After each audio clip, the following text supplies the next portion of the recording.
प्रिय छात्राः स्वागतम्. Welcome to class 7 रुचिरा द्वितीय भागः. This is the prescribed textbook for most of you who are studying in CBSE NCERT board. अब class 7 Sanskrit में आप पहुंच तो गए हो, लेकिन अगर आपको क्लास 6 का बेसिक क्लियर नहीं है, I would highly recommend you to please check out the class 6 playlist. और आपको जैसे जैसे समय मिले वैसे वैसे क्विकली आप उसमें से एक फटाफट से पॉइंट 1 पॉइंट 2 की स्पीड में देखते हुए वो कंप्लीट करिए, क्योंकि most of the concept we are going to learn here are coming from class 6. अगर वो बेस आपको क्लियर होगा, then this class 7 will be more productive. We are going to cover each and every chapter in detail, so stay tuned for all the chapters with the exercise. Ruchira class 7, chapter 1. The name is Subhashitani. What are Subhashitani? Su meaning good and Bhashita वो जो बोला गया है, that which is spoken, यानी कि good sayings. आज हम इस क्लास की शुरुआत करेंगे बहुत ही अच्छे 6 ऐसे सुभाषितों से जो कि लाइफ लेसन सिखाते हैं. सो लेट्स गेट स्टार्टेड.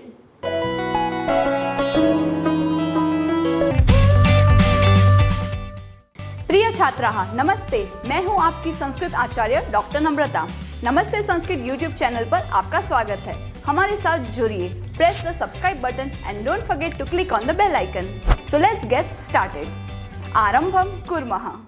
पहला सुभाषित है पृथिव्यां त्रीणि रत्नानि जलम अन्नम सुभाषितम.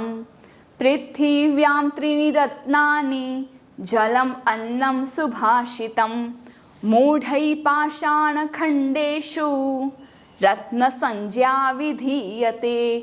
मूढ़ै पाषाण खंडेषु रत्न संज्ञा विधीयते. मान लीजिए I have a offer for you. एक रूम में जहाँ बहुत सारे हीरे मोती और खजाना है, वो मैं आपको ऑफर दे रही हूँ कि आपको आजीवन रहना हो, थ्रू आउट योर लाइफ आपको रहना है, तो आप कौन से रूम में रहेंगे? ऐसा रूम जहाँ पे भरपूर हीरे मोती खजाना हो, या दूसरा रूम जहाँ पे बेसिक रिक्वायरमेंट की कुछ चीज़ें हो, जैसे कि पानी हो, फूड सप्लाई हो. तो आप क्या पसंद करेंगे? अगर आप लालच में आकर के भी वो दूसरा इनवैल्यूएबल रूम सिलेक्ट करते हो, लेकिन क्या वो आप खा सकते हो? प्यास लगने पे वो पी सकते हो? नहीं ना. सो जो समझदार है वो समझ गए हैं कि we would be selecting our basic necessities, क्योंकि उसके जैसा इनवैल्यूएबल इस दुनिया में कुछ नहीं है. श्लोक कहता है पृथिव्याम ऑन द अर्थ, इस धरती पर त्रीणि रत्नानि, 3 रत्न है. संख्या में हमने सीखा था एकम, द्वे, त्रीणि. तो 3 रत्न है, यानी कि precious invaluable things. Which are those? So let's split the sandhi and then we will come to know there is a jalam and annam word in it. Jalam is water, annam is food. So jalam, annam, and which is the third ratna? Subhashitam, meaning the good sayings. Often good sayings हमें पता चलता है through books, और कोई elders हमें कुछ अच्छा बोल दे, कोई छोटा बच्चा हमें कुछ अच्छा बोल दे, तो वो होते हैं सुभाषित, good sayings. गुड सेइंग्स में इतनी ताकत होती है that can change your day. आपको अगर मैं कॉम्प्लीमेंट दे दूं कि आपने जो आज ड्रेस पहना है बहुत अच्छा लग रहा है, आपके जो इयरिंग्स है बहुत अच्छे हैं, तो योर डे विल स्पार्कल. कुछ नेगेटिव कमेंट करने से the whole day can be, you may be gloomy all day, कि उसने मुझे ये बोल दिया. That's not the real meaning of Subhashit. Subhashit are good sayings that are life lessons to you. But this is just the positive compliment that I said. So Jalam, Annam and Subhashitam are the 3 precious gems on the earth. अब जो हम जैसे हैं, including me, जो हीरे, मोती, इन सब में बहुत सी, I am also fond of diamonds. So जो हम सोचते हैं कि ये डायमंड्स, ये गोल्ड, ये प्लैटिनम वगैरह बहुत इनवैल्यूएबल, एक्सपेंसिव और होना ही चाहिए हमारे पास, तो ये जो हम सोचते हैं वो सोच हमारी गलत है. These are not as precious as these things over here. सो अगर हम सोचते हैं this are precious, then we are obviously murkh. Moodh meaning murkh, foolish people. By the foolish people पाषाण खंडेशु. तो यहाँ पे पोएट ने बोल दिया ये सब क्या है, पत्थर के टुकड़े हैं जो शाइनिंग होते हैं, लाइक शाइनी पत्थर के टुकड़े. पाषाण खंडेशु रत्न संज्ञा. संज्ञा जो बहुत लोग आप संज्ञा बोलते हो वो गलत है, उसका हमने एक वीडियो कवर किया है कि हमें इसे ज्ञ बोलना चाहिए या ज्ञ बोलना चाहिए. संज्ञा मीन्स नाम. रत्न का नाम दिया जाता है. विधीयते क्रियते.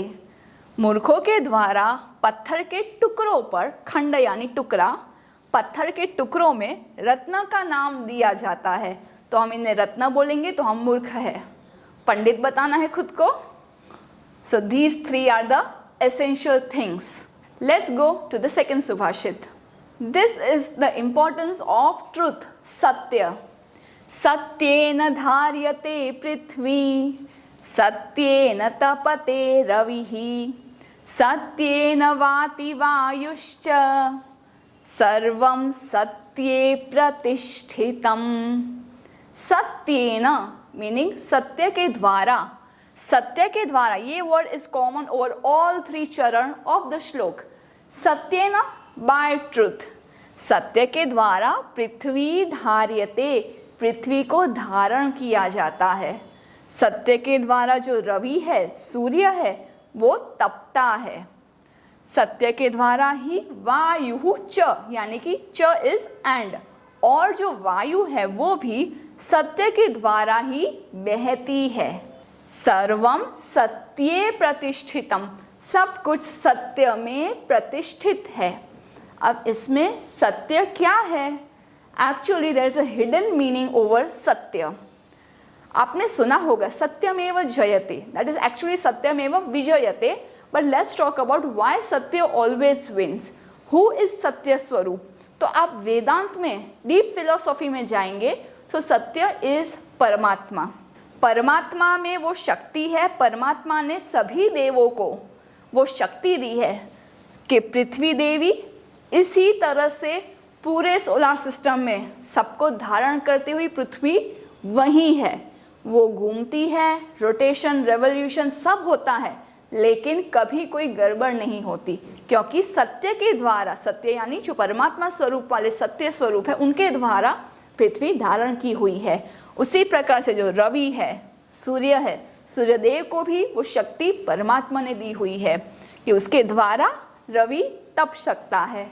वायु उसके द्वारा ही, परमात्मा के द्वारा ही बह सकता है, अदरवाइज उसमें अपनी कोई ताकत नहीं होती.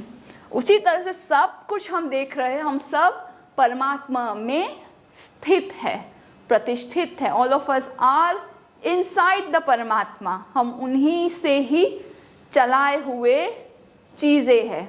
अब फॉर एग्जाम्पल मैं आपको नहीं सिखा रही हूँ, परमात्मा मुझे एज अ इंस्ट्रूमेंट, साधन बना करके आपको सिखा रहे हैं. So that's why everything is done by paramatma, by satya. Let's move on to the third subhashit now. तृतीय सुभाषित कहता है, दाने तपसी शौर्ये च विज्ञाने विनये नये, विस्मयो नहीं कर्तव्यो बहुरत्ना वसुंधरा. बहुरत्ना वसुंधरा. बहुत सारे सप्तमी एक वचन के शब्द इसमें यूज हुए हैं. दाने तपसी शौर्ये विज्ञाने विनये नये. ये जो 6 वस्तु है, इन सभी में, in all of these 6 things, विस्मयः यानी आश्चर्य, सरप्राइज, शॉक, नहीं कर्तव्यः. Don't be surprised if you ever see this 6 beautiful qualities. Why?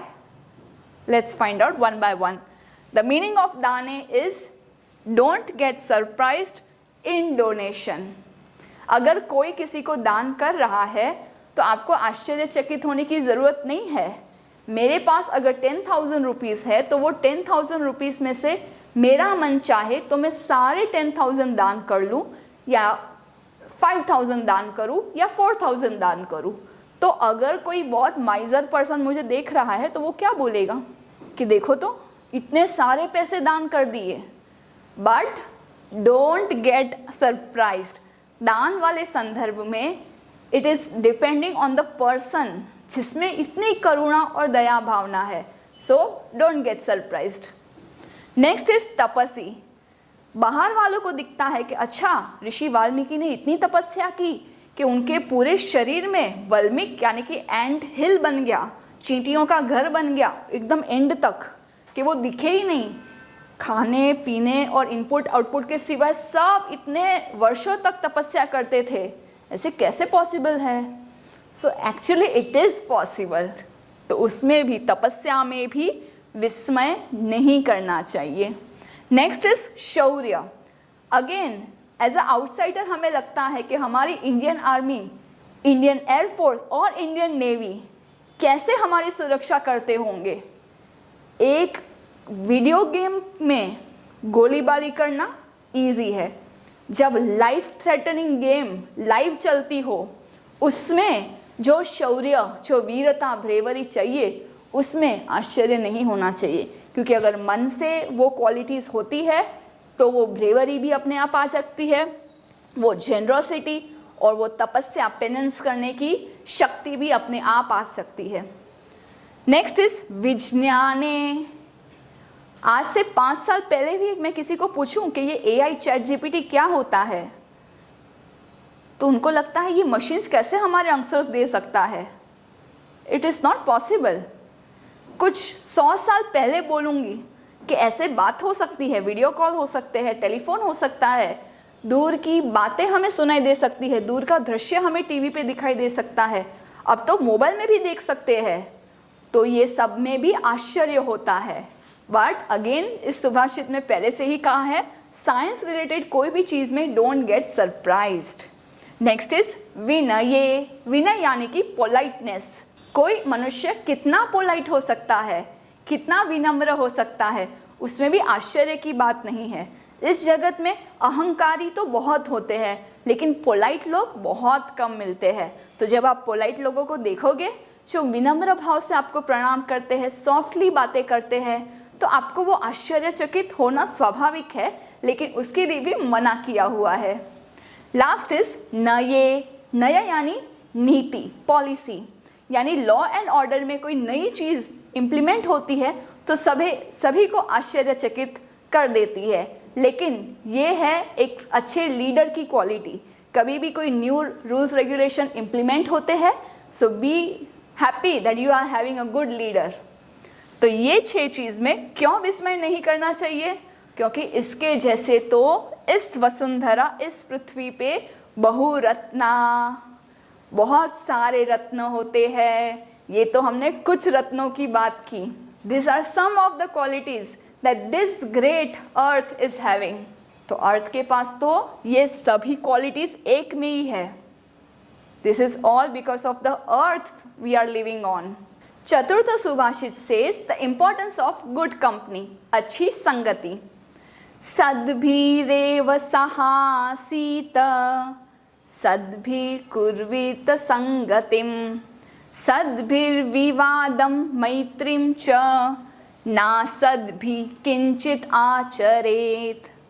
अब यहाँ पे पहले 3 चरण में सद्भिहि यानी सज्जन लोगों के साथ, सज्जन लोगों के साथ ये सब हम कर सकते हैं। क्या क्या कर सकते हैं? Let's find out. सद्भिहि एव, only and only with good people. सह आसीत, आसीत टू सिट, एक साथ बैठना, मिलना जुलना बैठना किसके साथ हो सकता है? Only with good people. जैसे ही आप खराब संगत में गए, उनका रंग लगने में टाइम नहीं लगता। But what we are missing in today's time is having good friends, having good company, having a good company of people who are there to guide you and not to misguide you. तो आसीत यानी बैठना, अच्छे लोगों के साथ ही बैठना चाहिए। सद्भिः कुर्वीत संगतिम, संगति इज अ कंपनी, अच्छे लोगों के साथ ही संगति करनी चाहिए। सद्भिः विवादम मैत्रीम च। आपने ये तो सुना होगा ना, empty vessels make more noise. और जो पात्र है, अच्छे लोग हैं जिसमें नॉलेज होती है, नॉलेज का भंडार इतना होता है वो पूरा वेसल भर के, कि वो कुछ भी आलतू फालतू की बात नहीं करते। सद्भिः विवादम मैत्रीम च, अच्छे लोगों के साथ मैत्री करनी चाहिए, फ्रेंडशिप करनी चाहिए और अच्छे लोगों के साथ विवाद करना चाहिए। आपको डिबेट करना है ना, कोई थॉटफुल डिबेट करिए, वहाँ से भी आपको लॉजिकल पॉइंट मिल रहा है, आप भी लॉजिकल बातें करिए। Don't create a seen with illogical people, जिसे कुछ नहीं पता उसके साथ बोलने से कोई मतलब नहीं। अच्छे लोगों के साथ ही डिबेट में इन्वॉल्व होइए और मित्रता भी करिए। लेकिन वार्निंग दी है, कभी भी कोई भी प्रकार से न असद्भिः किंचित आचरित। किंचित यानी थोड़ा सा भी आचरण नहीं करना चाहिए, कोई व्यवहार नहीं रखना है with bad people, bad company. ना उनके साथ फ्रेंडशिप करनी है, ना उनके साथ कोई आर्ग्यूमेंट में इन्वॉल्व होना है, ना उनकी कंपनी रखनी है, ना उनके साथ बैठना है, नहीं तो आप भी कलंकित हो सकते हैं। कहते हैं ना कि इन अ फ्रूट बास्केट, कोई एक भी फ्रूट अगर खराब है तो वो सभी अच्छे फ्रूट्स को भी खराब कर देगा। लेकिन इतने सारे अच्छे फ्रूट्स मिलकर के भी उस खराब फ्रूट को अच्छा नहीं कर सकते। So please stay away from them. पंचमम सुभाषितम इज धन धान्य प्रयोगेषु विद्याया संग्रहेषु च आहारे व्यवहारे च त्यक्त लज्ज सुखी भवेत्। It's a very beautiful subhashit. I have personally followed this subhashit over a lot of years. Especially this line was my favorite. त्यक्त लज्जः सुखी भवेत्। यहाँ पे एक लाइफ लेसन, अ फॉर्मूला दिया हुआ है कि लज्जा का त्याग करना सुखी।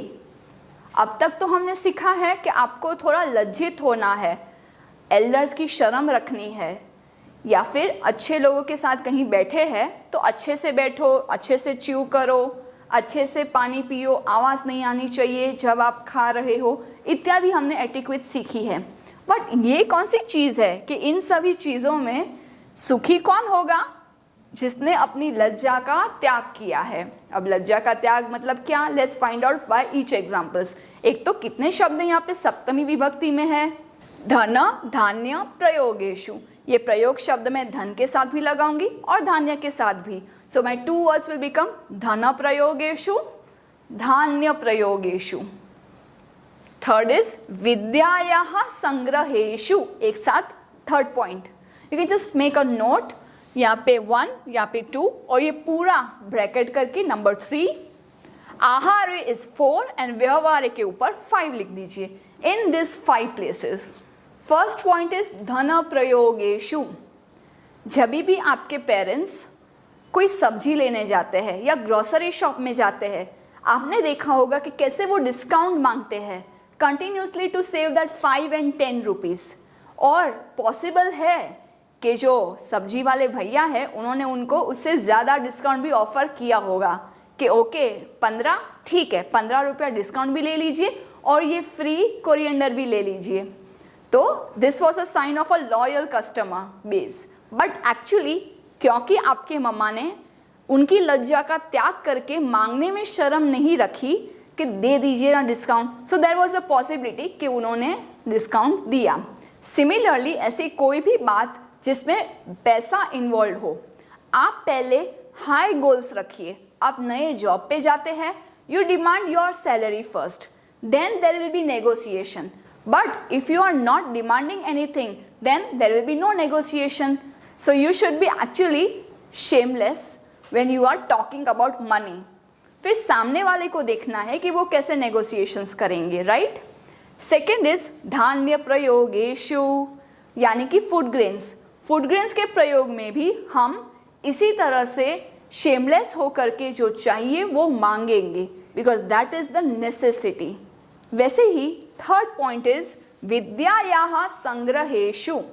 आपने आपके क्लास में कोई ऐसे स्मार्ट पीपल देखे हैं जो फटाफट से अपनी एक्सरसाइज सॉल्व करके सर या मैम को पूछते हैं कि ma'am I want some extra questions to solve, या फिर लाइब्रेरी पीरियड में एक पूरी किताब कंप्लीट करने के बाद they are asking the librarian कि मुझे और भी कोई बुक सजेस्ट करिए, I want to read more. So that is विद्यायाः संग्रहेषु। आज हम कितने सारे ऑनलाइन कोर्सेज कर सकते हैं, तो कभी भी हमें विद्या के लिए संकुचित नहीं रहना है। We should be demanding more and more knowledge. Even today, I am also demanding more and more knowledge. I am also doing a lot of swadhyaya and reading by myself. So that is vidyayaha sangraheshu, accumulation of knowledge. उसमें भी जो shameless होता है, मांग लेता है कि मुझे और चाहिए, तो knowledge उसे अवश्य मिलती है, तो वो सुखी होता है. He is also happy. Next is आहारे, meaning जब भी आप खाने बैठे हो और सिर्फ बाउल में 3 ही गुलाब जामुन बाकी है, तो जो पहले मांगेगा उसको वो बाउल पास होगा और वो ले सकता है. पर अगर मैं कैसे लूँ, कैसे खाऊँ, कैसे क्या लगेगा, अगर मैं इसी लज्जा में रह जाऊँ तो एक तो गुलाब जामुन भी चला गया और दूसरा हमेशा मुझे दुख रह जाएगा कि मुझे खाना था लेकिन मुझे वो कॉन्फिडेंस ही नहीं आया मांगने के लिए. तो आपको आहार के संबंध में भी लज्जा का त्याग करना है. नेक्स्ट इज व्यवहारे. कोई भी dealings, you are dealing with anyone, you have to be shameless if you want the happy thing to happen to you. Okay, shameless not in wearing anything you want, shameless not in talking in any method to your elders, it's shameless in dealing this. इसमें लज्जा का त्याग करना है. Okay, सुभाषित में जो नहीं लिखा है, don't try all those things. Let's go to the next सुभाषित. क्षमा वशीकृतिर्लोके क्षमया किं न साध्यते, शांति खड्ग करे यस्य किं करिष्यति दुर्जनः. आपने नोटिस कर लिया है कि यहाँ पे क्षमा का वर्ड बहुत बार यूज हुआ है. क्षमा मीन्स फॉरगिवनेस. ये पूरे संसार में लोके क्षमया किं न साध्यते, क्षमा के द्वारा क्या साधित नहीं हो सकता, what cannot be achieved by forgiveness. हम जब forgive करेंगे तो किसे शांति होगी, हमें शांति होगी. Imagine 2 boys are pulling the same rope. एक ही रस्सी दोनों तरफ से वो खींच रहे हैं. अगर वो छोड़ेंगे ही नहीं तो at one point of time यहाँ पे वो जो निशान होंगे रोप से, खून निकलेगा, दर्द होगा. किसे दर्द होगा, जो खींच रहा है. बट हम जैसे ही वो रस्सी को छोड़ दे, वी फॉरगिव समबडी, हम पीसफुली रह सकते हैं. So that's the power of forgiveness. I know that is hard, but after practicing at least for 5 to 10 times आपको वो प्रैक्टिस हो जाएगी. फॉरगिविंग समवन, हमेशा पनिश करना ज़रूरी नहीं है. कभी भी लेट गो करना भी अच्छी बात होती है, specially for your own mental health. So क्षमा वशीकृति लोके, ये पूरा लोक किसमें वश किया हुआ है, बाय फॉरगिवनेस. अब कहाँ है, यस्य करे शांति खड्गः, जिसके हाथ में एक तलवार है. कौन सी तलवार, शांति नाम की तलवार, शांति रूपी खड्गः. A person in whose hand he is having a sword, that is शांति, पीस. यानी शांति हमेशा अगर मेरे हाथ में ही है तो दुर्जन मेरा क्या बिगाड़ेगा. जनरली दुर्जन यानी कि विकेट पर्सन, क्रूअल पर्सन है, वो मेरे हाथ में शस्त्र देख करके ही घबरा जाएगा. तो मेरे पास जो तलवार है, बंदूक है, कोई भी शस्त्र है, चाकू है, तो वो क्रूअल पर्सन भाग जाएगा. बट यहाँ पे मेरे पास कौन सी तलवार है, शांति नाम की तलवार है. इसका मतलब तलवार पे शांति नहीं लिखना है. शांति वो इमोशन हमेशा धारण करना है कि भले वो क्रूअल पर्सन मुझे कितना भी परेशान करे, आई एम पीसफुल, मुझे कोई फ़र्क नहीं पड़ेगा. कोई भी कमेंट आए, कोई भी बैड वर्ड्स आए, कोई भी क्रिटिसिज्म आए मेरे बारे में, मुझे फ़र्क नहीं पड़ेगा. अगर आपके पास ये है तो किम करिष्यति दुर्जनः, दुर्जन आपका क्या करेगा. सो द आंसर इज न किमपि करिष्यति, कुछ भी नहीं करेगा. इसका बहुत सारे एग्जाम्पल्स मैंने लगे रहो मुन्ना भाई मूवी में देखा है, जिसमें दादागिरी नहीं, गांधीगिरी से बहुत सारे प्रॉब्लम सॉल्व हुए हैं। वहाँ पे भी जो महात्मा गांधी का प्रिंसिपल था दैट इज बेस्ड ऑन क्षमा। नाउ लेट्स सॉल्व द अभ्यास कार्यम ऑफ रुचिरा क्लास 7 चैप्टर 1। अगर आपने पहले से ही सॉल्व किया है, I would suggest you to go on watching this video to find out the correct answers. Do some paropkar today. Share this video to those who are still confused in Sanskrit. Join our support system group exclusively for students of class 5 to 7, 8 to 10 and 11-12 onwards. Keep learning and have fun with Sanskritam. If you found this video helpful, contributions are open and welcome to the UPI number given in the description box. You can also contact WhatsApp number 8511 499 555. It's completely optional and your contributions will help us to create more free videos for all of you. धन्यवादः।